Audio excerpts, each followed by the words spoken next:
Herman, you gotta look at the camera. This way. Stand still. Yeah, I know there's people in the shot. That's fine. It's a busy place.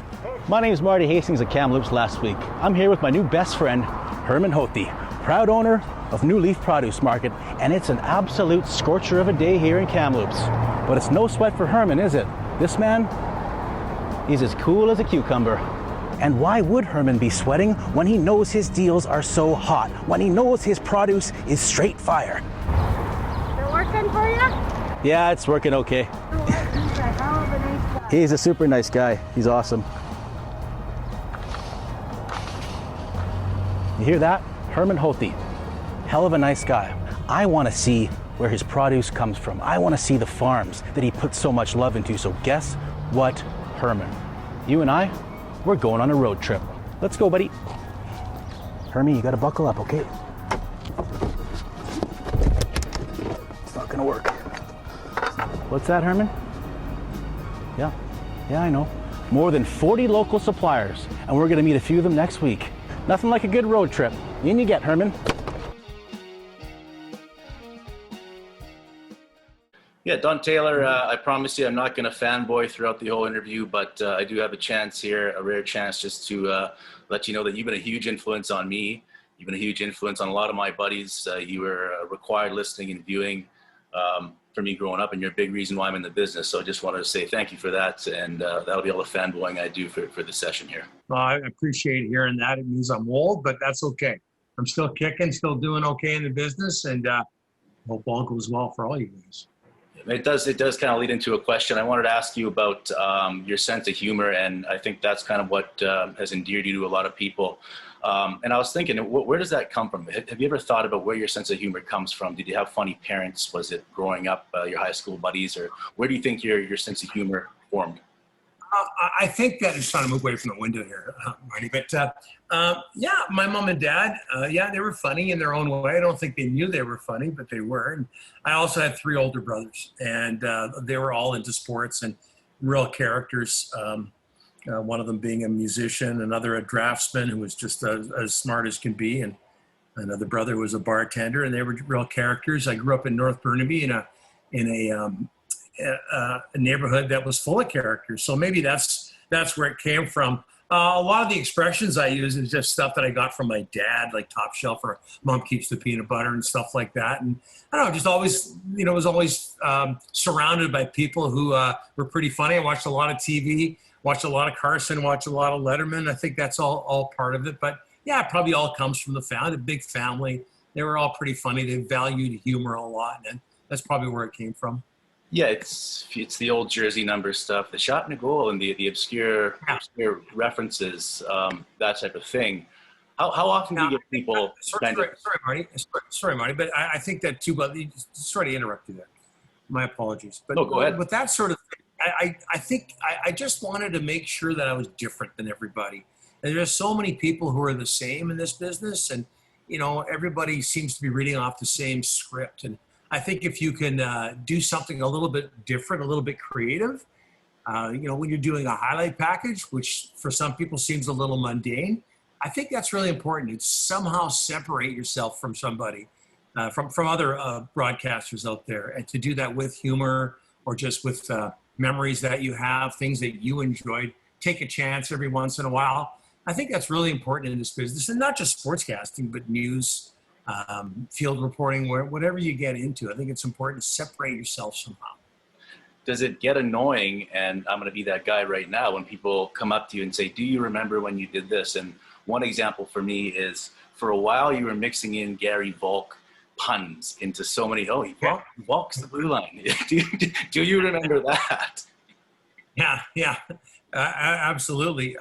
Gary's such a great guy. I knew he would take it well. And when we did the Sportsnet broadcast, so he would do his analysis, a scoreboard would come up, and I would always say something like, hey, Garry, you dropped your sailor hat. There it is. You pick it up. There you go. So it became a big thing, and then people would repeat it back to me. And I don't know. It's just, the thing is with Garry is that he's so perfect. Like he's maybe the best looking guy in the world. And also he played in the NHL. So he's got enough going to him that, hey, if you gave him a shot every once in a while, I think he'll be okay. He's got that jawline. He just has everything going for him. He deserves a few shots. It really is amazing. Yeah. But I want to ask you about the sports media landscape in BC and how it's changed. But maybe we just start with DDay for 1040 and how jarring of a day was that for you and what really stands out about that day for you? Marty, you have no idea. We had no idea it was coming. As a matter of fact, I was driving into work and got a call I wasn't listening to the station at the time. If I was, I would have heard canned music. But I got a call from a friend of mine on a construction site in Richmond. And he said to me, what's with your station? They're playing canned music right now. And I've been around long enough. I knew that this is not a good thing. So, they locked up the station on us. It was really, really poorly done.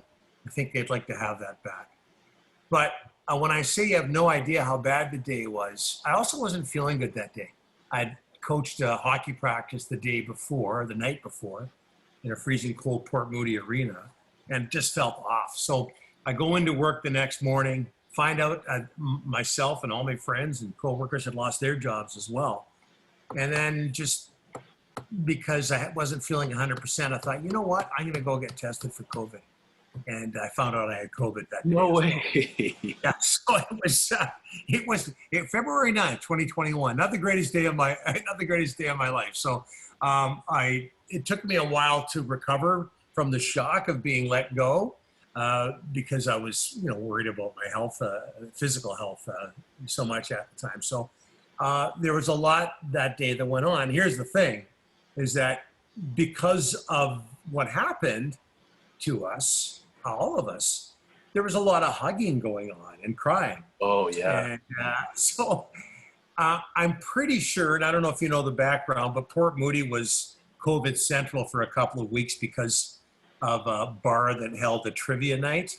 So I think I was agent zero when it came to 1040. A bunch of people that day got COVID, not just me. And I'm pretty sure I'm the one who gave it to them because we had our masks on and everything, but it was emotional. People were hugging and stuff like that. So it wasn't just me that got COVID that day. It was other people at 1040. Well, was it any less jarring for you to be let go than some of the younger guys, or was it still just a huge shock for you? It wasn't a huge shock because I'd kind of been it before with Sportsnet, although I had a safety valve there and out, at least I thought I did, with TSN. But Marty, I felt bad for myself. I'm going to be okay. I've done okay in this business, and I'm in my 60s now, and I felt bad for the young guys, and I certainly felt bad for myself. And there was a question marks about my future. Don't get me wrong, but the young guys who really worked hard, all of them really work hard, and young girls as well. Like what are they going to do? You have all these jobs taken away with the elimination of that station. So it was jarring for me, but more so for them. Some of them have landed on their feet. Some of them have had to move away. That's the nature of our business. And, just our business is so muddled right now. Like, where do people go? Like social media? Do they go to traditional radio and television? Do they try to do podcasts? There's just such big question marks. But for the people working at our station, you had that stability. You had that foundation of a traditional radio station, and it was a really good feeling. And then all of a sudden it went away. So I knew I was going to be okay.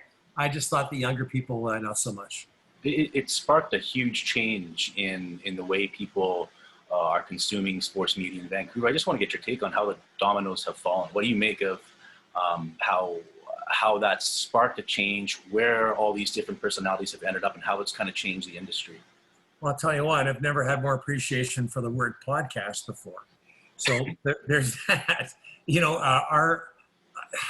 I can speak for myself. It's funny you say a change, and yet where I ended up, and Rick Dhaliwal and Ryan Henderson, where we ended up is kind of where, for Rick and I anyway, where we started. And that's an independent station outside of Vancouver. I started in Dawson Creek. Rick started in Fort St. John, an independent station, kind of old school in its approach.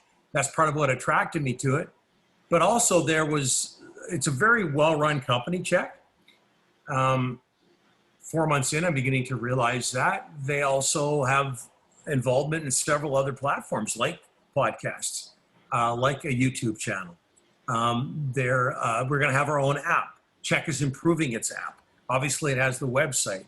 So there's all these things there as well. As far as the other people, Matt and Blake have ended up at a company called North Beach, which is handling their podcast. So that's awesome. And the other thing that I've realized, and I should have mentioned too, that Halford and Bruff are at Sportsnet 650, which nobody ever saw coming. And Rob Fay's doing a million different things. yeah, as usual. Yeah, and all the best to everybody. But no, it's been really interesting. And I think, the thread through it all is, and as somebody who's older, maybe I resisted this at first, but social media has been great. Getting involved in Twitter and promoting your product on Twitter is really important. It finds its way to the other platforms, and that's been great too. So it's been a learning experience for me as well. And you can piece together 1040. That's the other thing, is that people have found their way to the avenues that I mentioned, but you can listen to Halford and Bruff on 650. You can, between 6 and 9. You can listen to or watch Rick and I between 10 and 12, and then Matt and Blake come on between 3 and 6. So 1040 is still kind of out there. So it's interesting. It's interesting that way. And then here's the other thing, like myself and Rick and Jeff Patterson and several others and Mike and Jason, Halford and Bruff, we found our way to get some full-time and or part-time employment at 650, our rival. So that's been good too. It's been really interesting. It's happened fairly quickly. I thought maybe it would take longer for us to get back on our feet, but most of us have. Was it Levi Sampson spearheading it? Was it you and reaching out to them, or how did it come together, CHEK? No, it was a gentleman by the name of Rob Germain, who's the GM at CHEK. And it's funny, Marty, earlier we talked about the COVID situation. Well, I believe it was the morning after, 2 mornings after I knew I was like, oh, well, I'm in bed with COVID. And my wife had it, my 2 of my boys had it.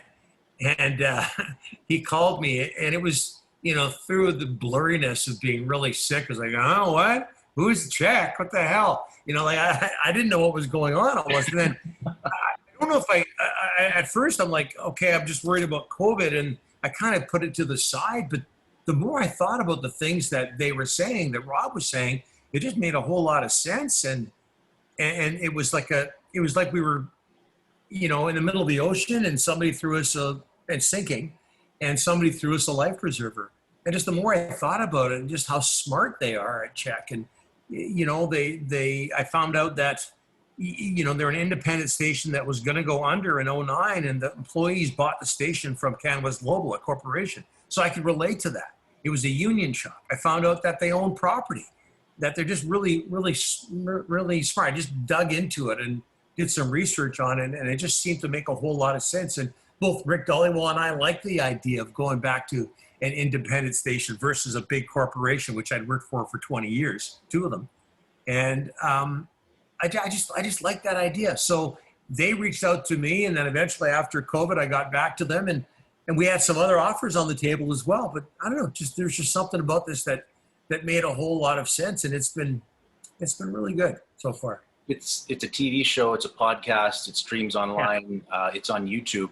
What about from a financial side? How do the suits want it to be consumed so that it makes money? I mean, does it make money through advertising, through TV mostly, or is it by views or clicks, or how do you make money?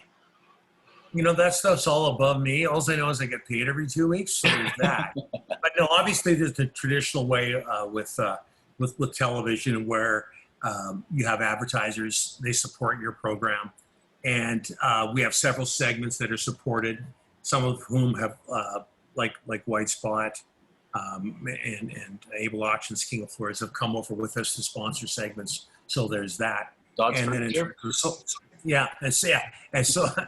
in terms of social media, CHEK's in charge of that, and it manages to create revenue that way. And so far, so good. And I think I get the feeling, nothing's been official here, but we started in April. We're going to go until the end of July, till hockey shuts down, and then reevaluate in August.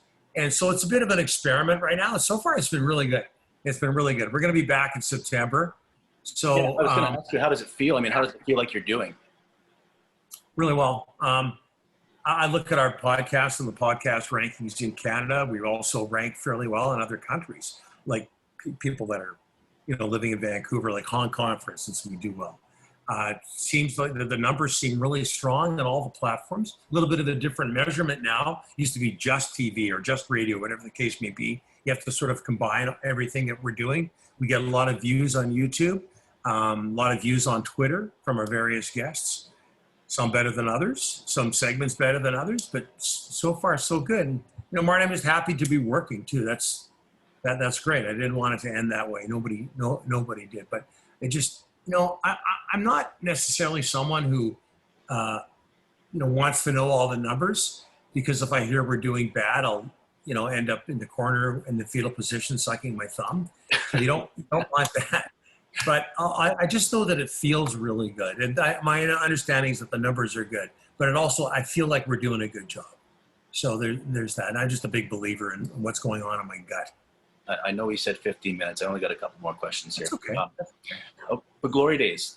In your mind, what were the glory days for Vancouver sports media? I guess both personally for you in your life. What was the period of time where you really felt like you were just rolling? And what about for the media scene as a whole?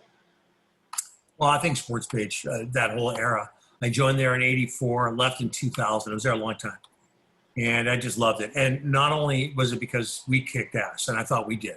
We did a really good job. And I loved that job because I got to report, I got to host, I got to do a whole lot of things, do live events, all of that. It was just a multifaceted job, great people, very talented. All of them have gone on to, bigger things. I'm not going to say better things, but maybe bigger things. So there's that. And it wasn't just us. When you went into the locker room, went into the Canucks locker room, you'd be in these big scrums, and the province would be there. The Sun would be there separately.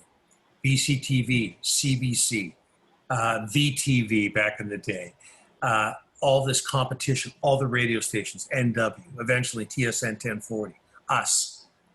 It was really vibrant, a really vibrant situation. And I think that might have been considered a golden era in Vancouver media. But even before that, the guys that I grew up listening to and watching, Bernie Pascal and John McKeechee, Al Davidson and Neil McRae, all those guys, and reading every day what Jim Taylor had to say in the province. Jim Robson doing the play-by-play. There's just Tom Larshak, Jim Cox for the Lions. There's just so much there. That was also a golden era as well. I'm glad that I could, maybe be at the tail end of it, at the very least, meet all those guys. And I really don't know where things are going. I find media maybe a little controlled right now. So many people are either fans of the teams they cover, which I don't think is right, or they're employed by the teams they cover. Yeah. So it's just an interesting time. That's another thing that attracted me to CHEK, is that it's independent. We can kind of do and say what we want, and the only people that can do something about it is CHEK, and they just want us to do a good job. And if we have strong opinions, that's fine. But that era was Sports Page for me. For myself, 84 to 2000. For Sports Page itself, I'm going to say 1977 to 2005. That was just a wonderful era, and where there was a show that focused on what's happening local, as opposed to what happened at Leafs practice today. It really was great. I was going to ask you what's missing now, and you kind of touched on it earlier in the conversation. Maybe my opinion is things are a bit vanilla and homogenized when we're talking about kind of mainstream broadcast. Yeah. Do you think that's missing? I mean, is there a huge hole there for something a bit more edgy and some freedom to be creative when you're on air? There's definitely a hole, but look at what just happened. They let go of Dan O'Toole at TSN. I love that show. I still love it. Seeing Jay there. I can tell he misses. This is just what I've seen. I can tell he misses Dan. I love that show. It was edgy. It was funny. Sports is supposed to be fun. Those guys did it better than anybody. And then all of a sudden, Dan's gone. And now everybody, it's funny. We have this diversity going on right now. I'm not going to go redneck. I'm not going to go Trump on you. Don't worry about it. We have all this diversity. There's men, there's women, there's all sorts of races who are represented on everybody's the same. Everybody is kind of the same person. I don't find very few people within the realm of sport that are separating themselves like we talked about at the start of the interview. They're all kind of just kind of there. At least risk. Jay's the best. I think he's just tremendous. Everybody else is safe, not funny, not entertaining. This one's pretty off topic, but I was doing some homework for this interview and I came across the tribute you wrote to your brother, 2014. Right. And I remembered that when it happened, but I reread it. My mom passed away from cancer, so it kind of hit me, and it made me think about. Yeah, no, so it's okay. It's a while ago. What made me think about is how it feels like it was yesterday, and that was 2008. Yes. What does it feel like for you? How long ago does 2014 feel like for you, and how often do you think about your brother? Oh, I think about it every day. Like I said, I had 3 brothers, and Dave was the one I was closest to. And I think about it every day. It was just horrible. It's funny. I forget how this came up, but I'm going to go a little bit off in another avenue here. But there was a problem at a hospital recently with somebody who's had a relative dying, and the problem was that a relative of somebody who was passing, who was on their deathbed, I hate to use that term, was giving him a vanilla milkshake every day. And you're not supposed to do that because it backs them up. I was doing the same thing with my brother. I was getting him a vanilla milkshake at Dairy Queen every day. And I was told not to do it. But this went on for 2 or 3 weeks. But it just seems like yesterday, tough period. He was only 62 when he passed away. And just somebody who was really, really influential. Great athlete. He went to Ohio State on a lacrosse scholarship. So it's all in the story there. I won a Minto Cup and just good at every sport he played. And absorbed every sport, like all my family did, all my brothers did, certainly, and my dad. So yeah, it just seems like yesterday, and probably the person that got me into sports more than anybody else. And he was, like I say, a great athlete. So I used to go watch him play lacrosse all the time. He got to play high-level junior lacrosse for Burnaby Cablevision, into the pros, WLA as well. And he was just somebody who I just adored and got me into it. So I think about him all the time. Wish he was still here, as I'm sure you do with your I do. And last question here, and I don't know if your brother was a big Lions fan, but I know you've talked about it in the past. Yeah. And my boss is a massive Lions fan. He's just a bit younger than you, and he said you have to ask him this question. He's heard you talk before about the 70s and 80s. The Lions were as big, if not bigger, than the Canucks. Yeah. He's like, ask Donnie if he thinks there's any scenario he can see where that happens again, where the Lions move to that level and the Canucks are below. Just the NHL is so big right now. Its product is so good. I think when we were growing up, and you can ask your boss this, we tend to look across the country, right? We tend to look at what the CFL was doing, what the Rough Riders were doing, what the Argonauts were doing, the Leafs, the Oilers, the Habs, whatever. Now I think our country looks more south than anything else. And we look at what the NFL is doing, what the NBA is doing, and in large part because the access is there. And those sports come across so well on television. It's hard not to get into it. And our country is so big. It's not like we can jump in a car and go see the Lions play the Red Blacks. So that competition from down south, I think, really hurts. And the NHL is right on board with it.